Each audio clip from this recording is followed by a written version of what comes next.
श्री गणेशाय नमः। ओम गम गणपते नमः। श्री हरि। संक्षिप्त भविष्य पुराण उत्तर पर्व दीप मालिकौ उत्सव।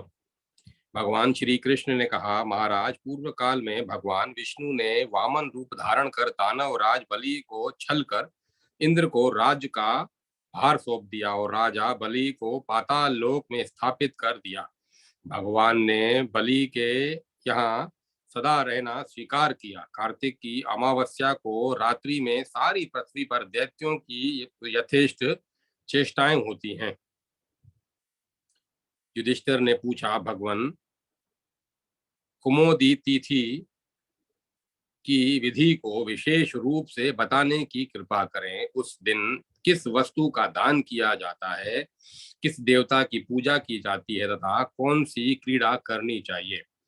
भगवान श्री कृष्ण बोले, राजन, कार्तिक मास के कृष्ण पक्ष की चतुर्दशी को प्रभात के समय नरक के भय को दूर करने के लिए स्नान अवश्य करना चाहिए। अपा मार्ग चिचड़ा के पत्र सिर के ऊपर मंत्र पढ़ते हुए घुमाएं। इसके बाद धर्मराज के नामों यम, धर्मराज, मृत्यु, व्यवस्वत, अंतक, काल तथा सर्वभूतक्षय का उच्चारण कर तर्पण करें। देवताओं की पूजा करने के बाद नरक से बचने के उद्देश्य से दीप जलाएं। प्रदोष के समय शिव, विष्णु, ब्रह्मा आदि के मंदिरों में कोष्ठाग्र, कोष्ठागार, चैत्य, सभा मंडप, नदी तट, महल, तड़ाग, उद्यान, वापी, मार्ग, हस्तिशाला तथा अश्वशाला आदि स्थानों में दीप प्रज्वलित करने चाहिए। अमावस्या के दिन प्रातः काल स्नान कर देवता और पितरों का भक्ति पूर्वक पूजन, तर्पण आदि करें तथा पारण श्राद्ध करें। अनंतर ब्राह्मण को दूध, दही, घृत और अनेक प्रकार के स्वादिष्ट भोजन कराकर दक्षिणा प्रदान करें और उन्हें संतुष्ट करें। उपरांत काल में राजा द्वारा अपने राज्य में यह घोषणा करना चाहिए कि आज इस लोक में बलि का शासन है। नगर के सभी लोगों को अपनी सामर्थ्य के अनुसार अपने घर को स्वच्छ, साफ सुथरा करके नाना प्रकार के रंग बिरंगे तोरण, पताकाओं, पुष्पमालाओं तथा बंदनावरों से सजाना चाहिए। नगर के सभी लोगों अर्थात नर नारी, बाल वृद्ध आदि को चाहिए कि सुंदर उत्तम वस्त्र पहनकर कुमकुम, चंदन आदि का लेप लगाकर तांबूल का भक्षण करते हुए आनंद पूर्वक नृत्य, गीतादियों का आयोजन करें। इस प्रकार अतीव उल्लास से एवं प्रीति पूर्वक इस दिन दीपोत्सव मनाना चाहिए। प्रदोष के समय दीपमाला प्रज्वलित कर अनेक प्रकार के दीप वृक्ष खड़े करने चाहिए। उस समय राक्षस लोक में विचरण करते हैं। उनके भय को दूर करने के लिए श्रेष्ठ कन्याओं को दीप वृक्षों पर तांडुल, धान का लावा फेंकते हुए दीपकों से निराजन करना चाहिए। दीपमालाओं के जलाने से प्रदोष वेला दोष रहित हो जाती है और राक्षसादि का भय दूर हो जाता है। इस प्रकार अति शोभा संपन्न नगर की शोभा देखने के उद्देश्य से राजा को अपने मित्र, मंत्री आदि के साथ अर्धरात्रि के समय धीरे धीरे पैदल ही चलना चाहिए। राज कर्मचारी भी हाथ में प्रज्वलित दीपक लिए रहे। पूरे नगर की रमणीयता देखकर राजा को यह मानना चाहिए कि राजा बलि मेरे ऊपर आज प्रसन्न हो गए होंगे। फिर राजा अपने महल में वापस आ जाए। आधी रात बीत जाने पर जब सब लोग निद्रा में हों, उस समय घर की स्त्रियों को चाहिए कि वे सूप बजाते हुए घर भर में घूमती रहें, आंगन तक आए और इस प्रकार से दरिद्रता, अलक्ष्मी का अपने घर से निस्तारण करें। प्रातः काल होते ही राजा को चाहिए कि वस्त्र आभूषण आदि देकर ब्राह्मणों सत्पुरुषों को संतुष्ट करे और भोजन तांबुल देकर मधुर वचनों से पंडितों का सत्कार करे तथा सामंत सिपाही और सेवक आदि को आभूषण धन आदि देकर संतुष्ट करें तथा अनेक प्रकार के मल्ल क्रीड़ा आदि का आयोजन करें। राजा को मध्याह्न के अनंतर नगर के पूर्व दिशा में ऊंचे स्तंभ अथवा वृक्षों पर कुश और काक्ष की बनी मार्गपाली दरवाजे के पास बना हुआ स्वागत द्वार है, जो कुश काश तृण आदि तथा और आम्र तथा अशोक के पत्ते से अलंकृत कर बनाई जाती है। मार्गपाली बांधकर उसकी पूजा करें, फिर हवन करें, अपनी प्रजा को भोजन देकर संतुष्ट करें। उस समय राजा को मार्गपाली की आरती करनी चाहिए और आरती विजय प्रदान करती है। उसके बाद गाय बैल हाथी घोड़ा राजा राजपुत्र ब्राह्मण शूद्र आदि सभी लोगों को इस मार्गपाली से नीचे से निकलना चाहिए। मार्गपाली को बांधने वाला अपने दोनों कुलों का उद्धार करता है। उसका लंघन करने वाले वर्ष भर सुखी और निरोग रहते हैं। फिर भूमि पर 5 रंगों से मंडल लिखकर उसके मध्य में प्रसन्न मुख द्विभुज कुंडल धारण करने वाले कुष्मांड बाण तथा मूर आदि दानवों के साथ सर्वाभरण भूषित रानी विंध्यावली सहित राजा बलि की मूर्ति की स्थापना करें और कमल कुमुद कहार रक्त कमल आदि पुष्पों तथा गंध दीप नैवेद्य अक्षत और दीप को तथा अनेक उपहारों से राजा बलि की पूजा कर इस प्रकार प्रार्थना करें। बलिराज नमस्तभ्यम विचोरन सुत प्रभो भविष्यन्द्रे सुराराते प्रजयम प्रतिग्रहाताम।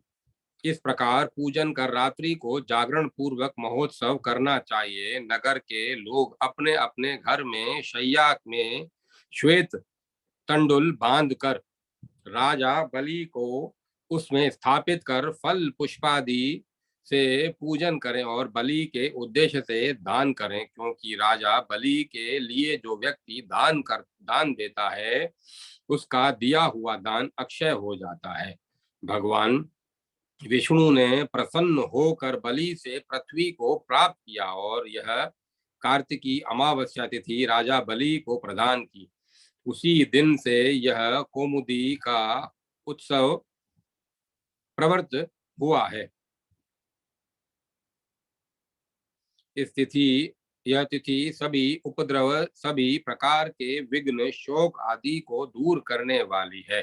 धन पुष्टि सुख आदि प्रदान करती है। कु यह पृथ्वी का वाचक शब्द है और मुदी का अर्थ होता है प्रसन्नता। इसीलिए पृथ्वी पर सबको हर्ष देने के कारण इसका नाम कुमोदी पड़ा है।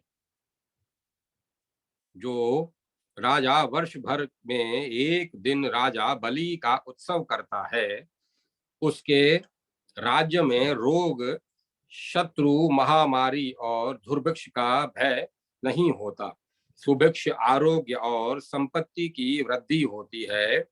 इस कुमोदी तिथि को जो व्यक्ति जिस भाव में रहता है उसे वर्ष भर उसी भाव की प्राप्ति होती है।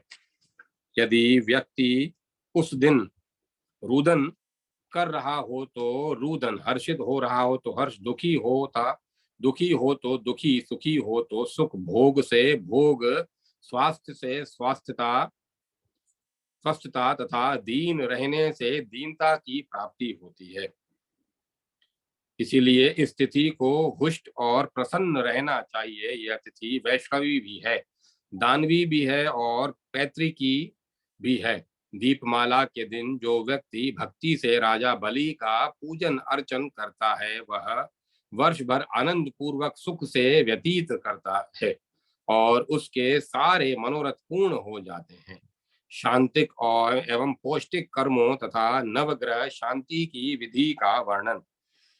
यह 5 अर्थवर्णों, कल्पों, नक्षत्र, वेतान, संहिता, विधि, अंगिरस और शांति कल्प में से प्रथम एवं 5वें शांति कल्प का समन्वित रूप है, जो अथर्वपरिष्ठ याज्ञवल्क्य स्मृति है।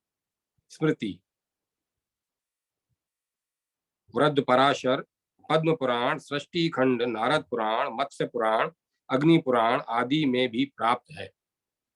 शांतिक एवं पौष्टिक कर्मों तथा नवग्रह शांति की विधि का वर्णन। युधिष्ठिर ने कहा, भगवान आप सर्वज्ञ हैं, इसीलिए आप यह बतलाने की कृपा करें कि संपूर्ण कामनाओं की अविचल सिद्धि के लिए शांतिक एवं पौष्टिक कर्मों का अनुष्ठान किस प्रकार करना चाहिए। भगवान श्री कृष्ण बोले, राजन, लक्ष्मी की कामना वाले तथा शांति के अभिलाषी तथा वृष्टि, दीर्घायु और पुष्टि की इच्छा से युक्त मनुष्य को गृह यज्ञ का समारंभ करना चाहिए। मैं संपूर्ण शास्त्रों का अवलोकन करने के पश्चात पुराणों एवं श्रुतियों द्वारा आदिष्ट इस ग्रह शांति का संक्षिप्त वर्णन कर रहा हूँ।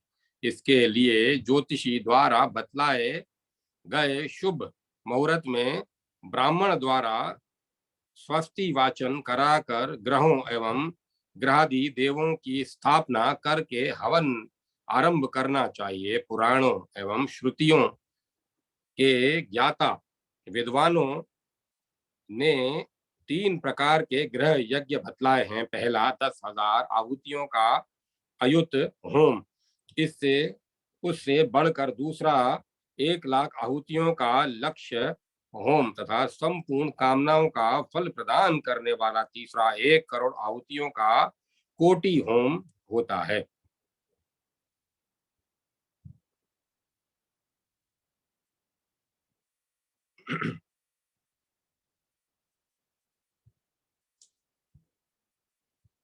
दस हजार आहुतियों वाला ग्रह यज्ञ नवग्रह यज्ञ कहलाता है।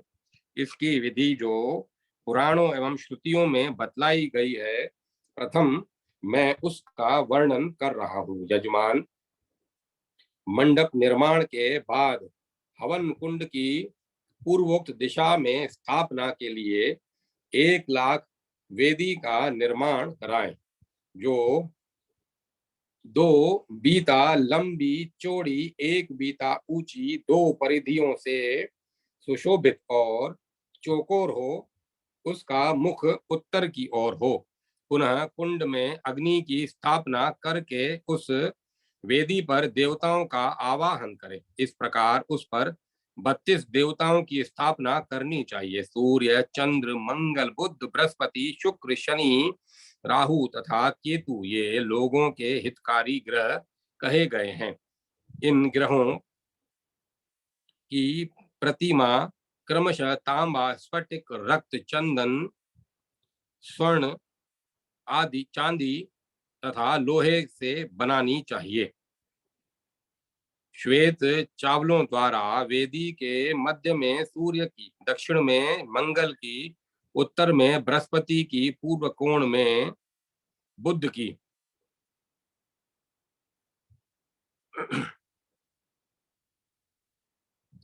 पूर्व में शुक्र की, दक्षिण पूर्व कोण पर चंद्रमा की, पश्चिम में शनि की, पश्चिम दक्षिण कोण पर राहु की और पश्चिम उत्तर कोण पर केतु की स्थापना करनी चाहिए। इन सभी ग्रहों में सूर्य के लिए चंद्रमा के पार्वती, मंगल के स्कंद, बुध के भगवान विष्णु, बृहस्पति के ब्रह्मा, शुक्र के इंद्र, शनिश्चर के यम, राहु के काल और केतु के चंद्रगुप्त आदि देवता माने गए हैं।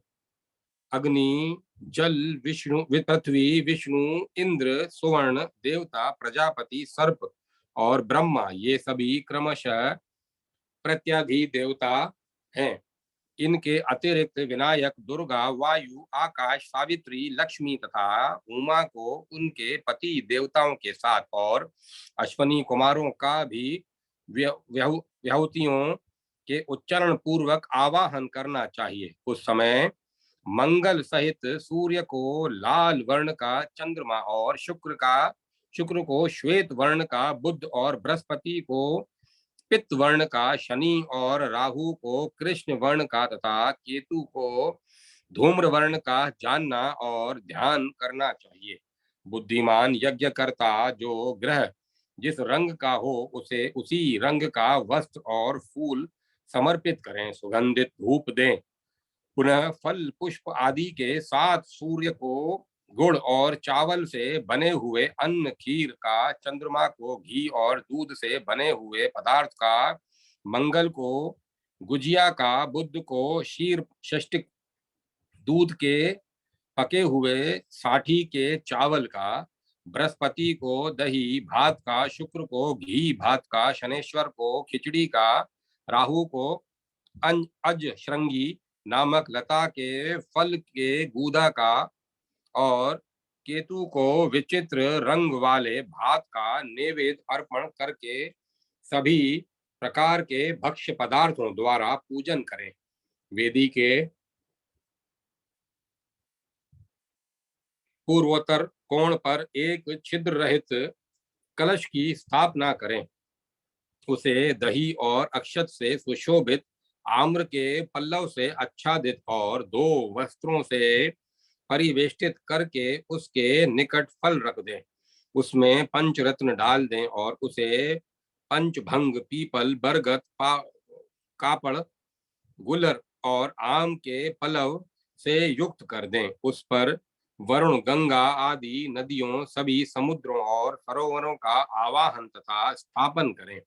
राजेंद्र, धर्मज्ञ पुरोहित को चाहिए कि वह हाथी सार, घुड़साल, चौराहे, बिमवट, नदी के संगम, कुंड और गौशाला की मिट्टी लाकर उसे सर्वौषधि मिश्रित जल से अभिषिक्त कर यजमान के स्नान के लिए उसको वजनान के स्नान के लिए वहां प्रस्तुत कर दे तथा यजमान के पाप को नष्ट करने वाले सभी समुद्र, नदी, नद, बादल और सरोवर यहाँ पधारें, ऐसा कहकर इन देवताओं का आवाहन करें। तत्पश्चात घी, जौ, चावल, तिल आदि से हवन प्रारंभ करें।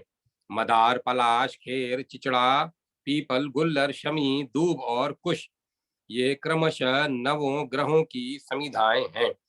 इनके प्रत्येक ग्रह के लिए मधु, घी और दही अथवा पायस से युक्त 108 या 28 आहुतियां प्रदान करनी चाहिए। बुद्धिमान पुरुष को सदा सभी कर्मों में अंगूठे के सिरे से तर्जनी के सिरे तक की माप वाली तथा ब्रहों, शाखा और पत्तों से रहित समिधाओं की कल्पना करनी चाहिए। परमार्थ वेता यजमान सभी देवताओं के लिए उनके पृथक पृथक मंत्रों का मंद स्वर से उच्चारण करते हुए समिधाओं का हवन करे। अनंतर प्रत्येक देवता के लिए उसके मंत्र द्वारा हवन करना चाहिए। ब्राह्मण को आ कृष्णेन रजसा इस मंत्र का उच्चारण कर सूर्य को आहुति देनी चाहिए। पुनः इमं देवा इस मंत्र से चंद्रमा को आहुति दें। मंगल के लिए अग्नि मूर्धा इस मंत्र से आहुति दें। बुद्ध के लिए उद्बुद्ध से व और देव गुरु बृहस्पति के लिए बृहस्पति अति ये मंत्र माने गए हैं। शुक्र के लिए अन्नाप्रति, अन्नात्परी और शनेश्वर के लिए शन्नो देवरी भिष्ट है। इस मंत्र से आहुति दें। राहु के लिए कया नश्चित्र यह मंत्र कहा गया है। और केतु की शांति के लिए केतुम कुड़वन इस मंत्र का उच्चारण करना चाहिए। चरु आदि हवनीय पदार्थों में घी मिलाकर मंत्रोच्चारण पूर्वक हवन करना चाहिए। तत्पश्चात आहुतियों का उच्चारण करके घी की 10 आहुतियां अग्नि में डालें। पुनः श्रेष्ठ ब्राह्मण उत्तराभिमुख अथवा पूर्वाभिमुख बैठकर प्रत्येक देवता के मंत्रोच्चारण पूर्वक चरु आदि पदार्थों का हवन करे। फिर आ वो राजन मध्यस्य रुद्रम, इस मंत्र का उच्चारण कर रुद्र के लिए हवन और बलि देनी चाहिए। तत्पश्चात उमा के लिए आपो हिष्टा, इस मंत्र से स्वामी कार्तिकेय के लिए सयो नवा, इस मंत्र से विष्णु के लिए इदम विष्णुवर्वी, इस मंत्र से ब्रह्मा के लिए तमीशानम, इस मंत्र से और इंद्र के लिए इंद्रमी देवताए, इस मंत्र से आहुति डालें। इसी प्रकार यम के लिए आयम गो, इस मंत्र से हवन बतलाया गया है। काल के लिए ब्रह्मज ज्ञानम, यह मंत्र प्रशस्त माना गया है। अग्नि के लिए अग्निम दूतम व्रणी महे, यह मंत्र बतलाया गया है। वरुण के लिए उदुतम वरुण पाशम, यह मंत्र कहा गया है। वेदों में पृथ्वी के लिए पृथ्व्यन्वत्रिशम, इस मंत्र का पाठ है। विष्णु के लिए सहस्त्र शीर्षा पुरुष, यह मंत्र कहा गया है। हवन समाप्त हो जाने पर 4 ब्राह्मण अभिषेक मंत्रों द्वारा उसी जल पूर्ण कलश से पूर्व अथवा उत्तर मुख करके बैठे हुए यजमान का अभिषेक करे और ऐसा कहे, ब्रह्मा विष्णु और महेश्वर ये देवता आपका अभिषेक करें। जगदीश्वर वसुदेव नंदन श्री कृष्ण, सामर्थ्यशाली संकर्षण बलराम, प्रद्युम्न और अनिरुद्ध ये सभी आपको विजय प्रदान करें। इंद्र, अग्नि, ऐश्वर्यशाली यम, नेत्रति, वरुण, पवन, कुबेर, ब्रह्मा सहित शिव, शेषनाग और दिक्पाल गण ये सभी आपकी रक्षा करें। कीर्ति, लक्ष्मी, धृति, मेधा, पुष्टि, श्रद्धा, क्रिया, मति, बुद्धि, लज्जा, शांति, पुष्टि, कांति तथा तुष्टि तुष्टि ये सभी माताएं जो धर्म की पत्नियां हैं आकर आपको अभिषिक्त करें। सूर्य, चंद्रमा, मंगल, बुध, बृहस्पति, शुक्र, शनेश्वर, राहु और केतु ये सभी ग्रह प्रसन्नता पूर्वक आपको अभिषिक्त करें। देवता, दानव, गंधर्व, यक्ष, राक्षस, सर्प, ऋषि, गौ, देव माताएं, देव पत्नियां, वृक्ष, नाग, दैत्य, अप्सराओं के समूह, अस्त्र, सभी शस्त्र, नृप गण, वाहन, औषध, रत्न, कला, काष्ठ आदि काल के अवयव, नदियां, सागर, पर्वत, तीर्थ स्थान, बादल तथा नद ये सभी संपूर्ण कामनाओं की सिद्धि के लिए आपको अभिषिक्त करें।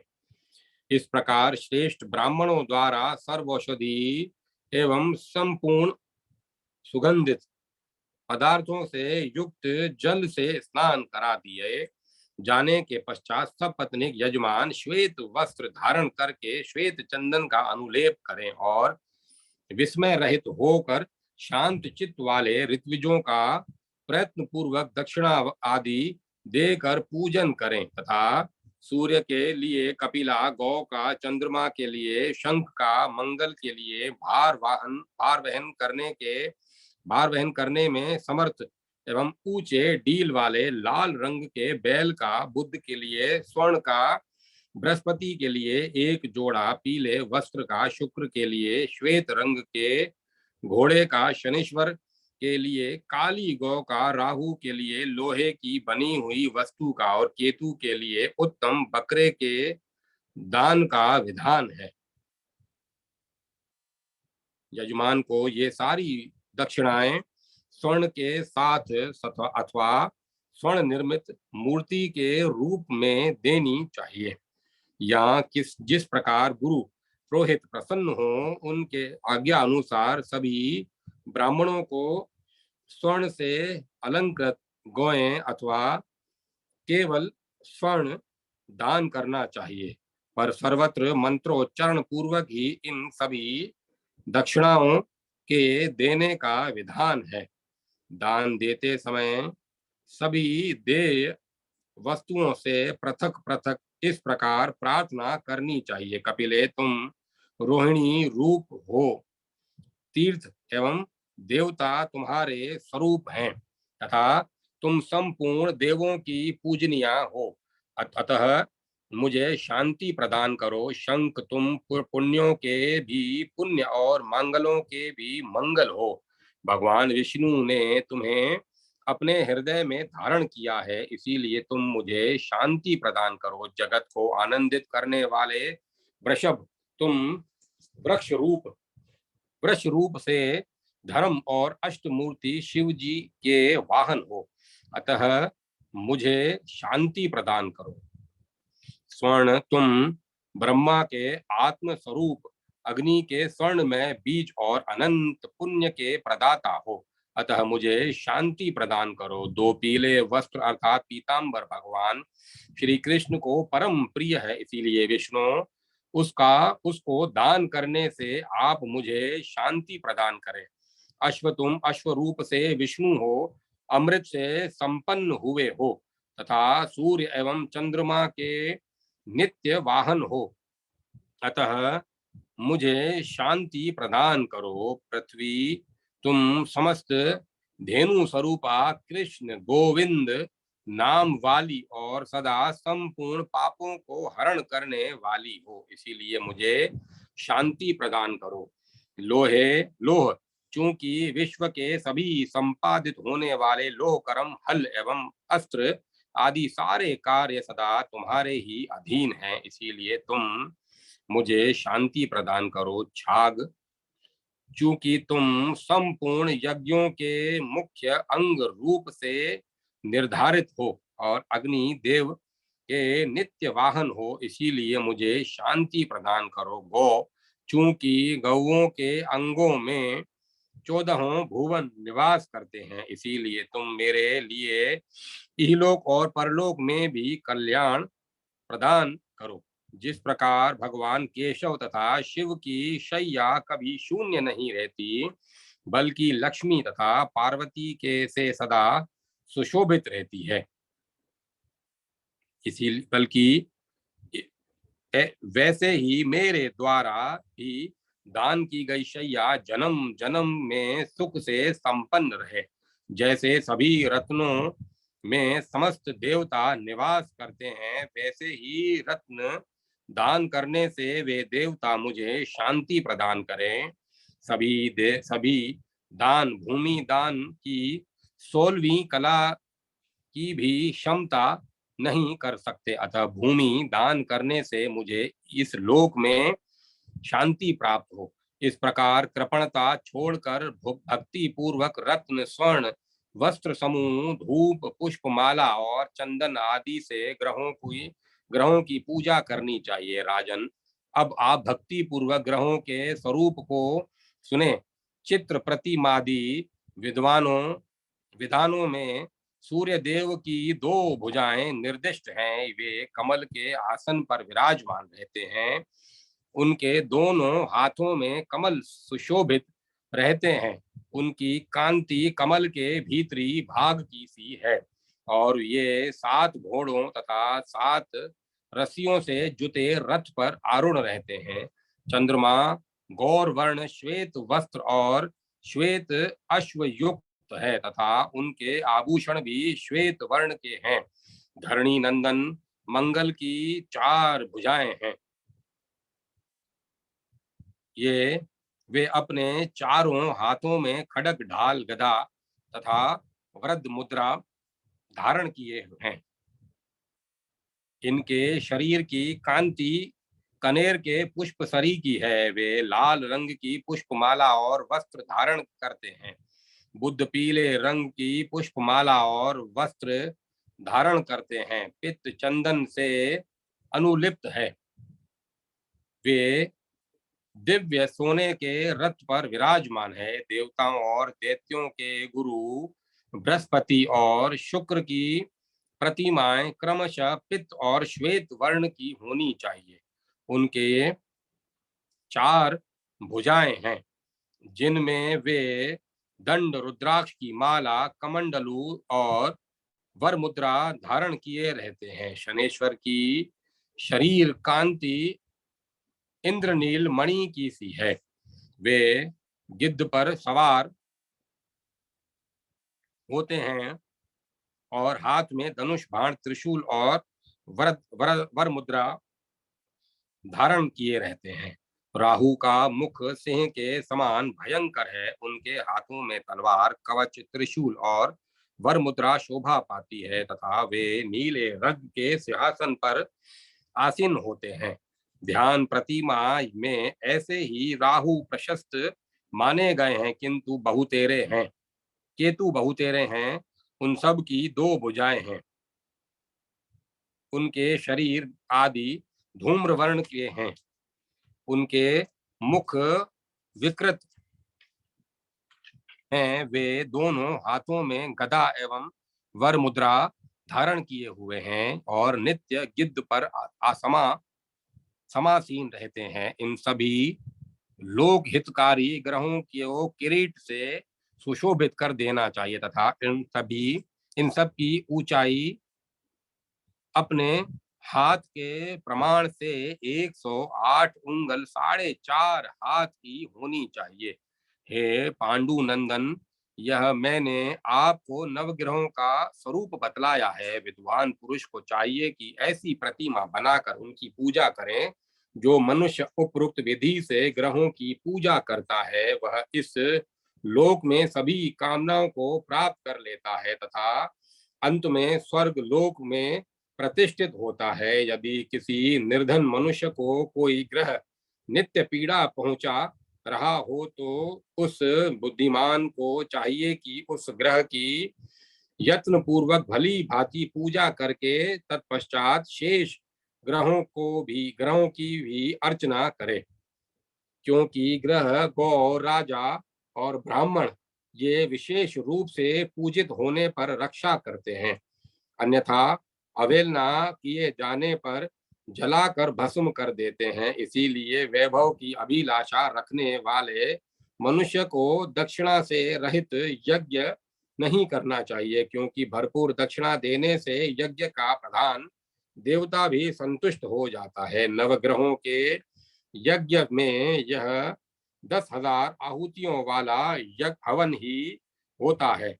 इसी प्रकार विवाह, उत्सव, यज्ञ, देव प्रतिष्ठा आदि कर्मों में तथा चित्त की उद्विग्नता उद्विग्रता उद्विग्र उद्विग्रता एवं आकस्मिक विपत्तियों में भी यह 10,000 आहुतियों वाला हवन ही बतलाया गया है। इसके बाद अब मैं 1,00,000 आहुतियों वाले यज्ञ की विधि बतला रहा हूँ, सुनिए।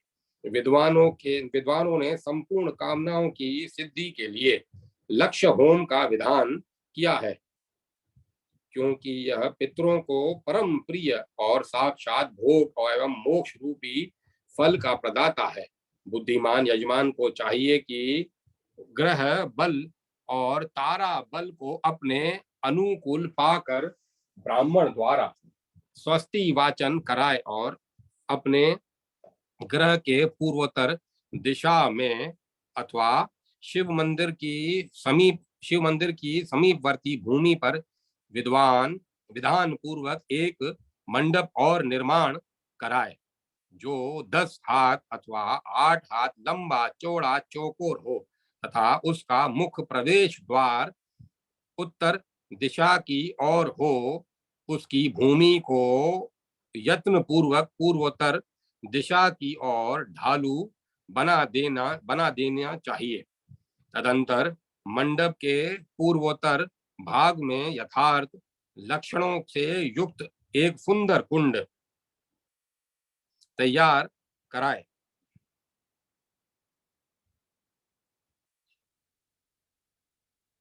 परिमाण से कम अथवा अधिक परिमाण में बना हुआ कुंड अनेकों प्रकार का भय देने वाला हो जाता है। इसीलिए शांति कुंड को परिमाण के अनुकूल ही बनाना चाहिए। ब्रह्मा ने लक्ष्य होम को अयुक्त होम से 10 गुना अधिक फलदायक बतलाया है। इसीलिए इसे प्रयत्न पूर्वक आहुतियों और दक्षिणाओं द्वारा संपादित करना चाहिए। लक्ष्य होम में कुंड 4 हाथ लंबा और 2 हाथ चौड़ा होता है। उसके भी मुख स्थान पर या योनि बनी होती है और वह 3 मेखलाओं से युक्त होता है। देवताओं की स्थापना के लिए एक वेदी का भी विधान बतलाया है जो 3 परिधियों से युक्त हो। इनमें पहली परिधि 2 उंगल ऊंची, शेष 2 एक एक उंगल ऊंची होनी चाहिए। विद्वानों ने यह सब की चौड़ाई 2 उंगल की बतलाई है। वेदी के ऊपर 10 उंगल ऊंची एक दीवार बनाई जाए, उसी पर पहले की ही भांति फूल और अक्षतों से देवताओं का आवाहन किया जाए। राजेंद्र आदि देवताओं एवं प्रत्यदि देवताओं सहित सभी ग्रहों को सूर्य के सम्मुख ही स्थापित करना चाहिए। उत्तराभिमुख अथवा प्रांग प्रांड मुख नहीं। लक्ष्मी लक्ष्मी कामी मनुष्य को इस यज्ञ में सभी देवताओं के अतिरिक्त गरुड़ की भी पूजा करनी चाहिए। उस समय ऐसी प्रार्थना करनी चाहिए, गरुड़ तुम्हारे शरीर से सामवेद की ध्वनि निकलती रहती है। तुम भगवान विष्णु के वाहन एवं नित्य विश्व रूप पाप को हरने वाले हो, अतः मुझे शांति प्रदान करो। तत्पश्चात पहले की तरह कलश की स्थापना करके हवन आरंभ करें। 1,00,000 आहुतियों से हवन करने के पश्चात पुनः समिधाओं की संख्या के बराबर और अधिक आहुतियां डालें। फिर अग्नि के ऊपर घृत कुंभ से वसोधरा गिराए। वसोधरा की विधि यह है, भुजा बराबर लंबी गुल्लर की लकड़ी से जो खोखली न हो तथा सीधी और गीली हो, सुरवा बनवाकर उसे 2 खंभों पर रखकर उसके द्वारा अग्नि के ऊपर सम्यक प्रकार से घी की धारा गिराए। उस समय अग्नि सूक्त, विष्णु सूक्त, रुद्र सूक्त और इंदु सूक्त पाठ करना चाहिए तथा महावैश्वनार साम और ज्येष्ठ साम का गान करना चाहिए। तदुपरांत पूर्ववत यजमान स्नान कर स्वस्ति वाचन कराए तथा काम क्रोध रहित होकर शांत चित्त से पूर्वत ऋत्विजों को पृथक पृथक दक्षिणा प्रदान करे। नवग्रह यज्ञ के अयुक्त होम में 4 वेदवेता ब्राह्मणों को अथवा श्रुति के जानकार एवं शांत स्वभाव वाले 2 ही ऋत्विजों को नियुक्त करना चाहिए। विस्तार में नहीं फंसना चाहिए। इसी प्रकार लक्ष्य होम में अपनी सामर्थ्य के अनुकूल मत्स्य रहित होकर 10, 8 अथवा 4 ऋतुजों को नियुक्त करना चाहिए। पांडव श्रेष्ठ संपत्तिशाली यजमान को यथाशक्ति भक्ष्य पदार्थ, आभूषण, वस्त्रों सहित शैया, स्वर्ण निर्मित कड़े, कुंडल और अंगूठी आदि सभी वस्तुएं लक्ष्य होम में नवग्रह यज्ञ में 10 गुनी अधिक देनी चाहिए। मनुष्य को कृपणतावश दक्षिणा रहित यज्ञ नहीं करना चाहिए। जो लोभ अथवा अज्ञान से भरपूर दक्षिणा नहीं नहीं देता, उसका कुल नष्ट हो जाता है। समृद्धि कामी मनुष्य को अपनी शक्ति के अनुसार अन्न का दान करना चाहिए, क्योंकि अन्नदान रहित अन्नदान रहित किया हुआ यज्ञ दुर्भिक्ष रूप फल का दाता हो जाता है। अन्नहीन यज्ञ राष्ट्र को, मंत्रहीन यज्ञ ऋत्विज को और दक्षिणा रहित यज्ञ यज्ञकर्ता को जलाकर नष्ट कर देता है। इस प्रकार विधिहीन यज्ञ के समान अन्य कोई शत्रु नहीं है।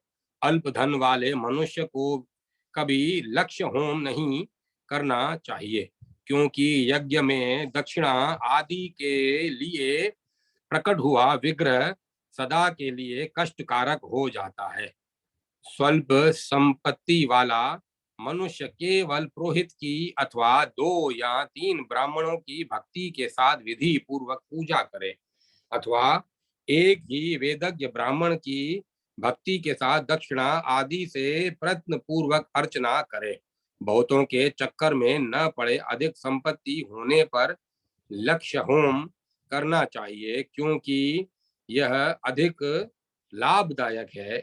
इसका विधि पूर्वक अनुष्ठान करने वाला मनुष्य सभी कामनाओं को प्राप्त कर लेता है और वह 800 कल्पों तक शिवलोक में वसुगण, आदित्यगण और मरुदगणों द्वारा पूजित होता है तथा अंत में मोक्ष को प्राप्त हो जाता है। जो मनुष्य किसी विशेष कामना से इस लक्ष्य होम को विधि पूर्वक संपन्न करता है, उसे उस कामना की प्राप्ति तो हो ही जाती है, साथ ही वह अविनाशी पद को भी प्राप्त कर लेता है। इसका अनुष्ठान करने से पुत्रार्थी को पुत्र की प्राप्ति होती है, धनार्थी धन लाभ करता है, भार्यार्थी सुंदर पत्नी, कुमारी कन्या, सुंदर पति, राज्य से भ्रष्ट हुआ राजा राज्य और लक्ष्मी का अभिलाषी लक्ष्मी प्राप्त करता है। इस प्रकार मनुष्य जिस वस्तु की अभिलाषा करता है उसे वह प्रचुर मात्रा में प्राप्त हो जाती है। जो निष्काम भाव से उसका अनुष्ठान करता है वह परब्रह्म को प्राप्त हो जाता है। अब मैं कथा को विराम देता हूँ।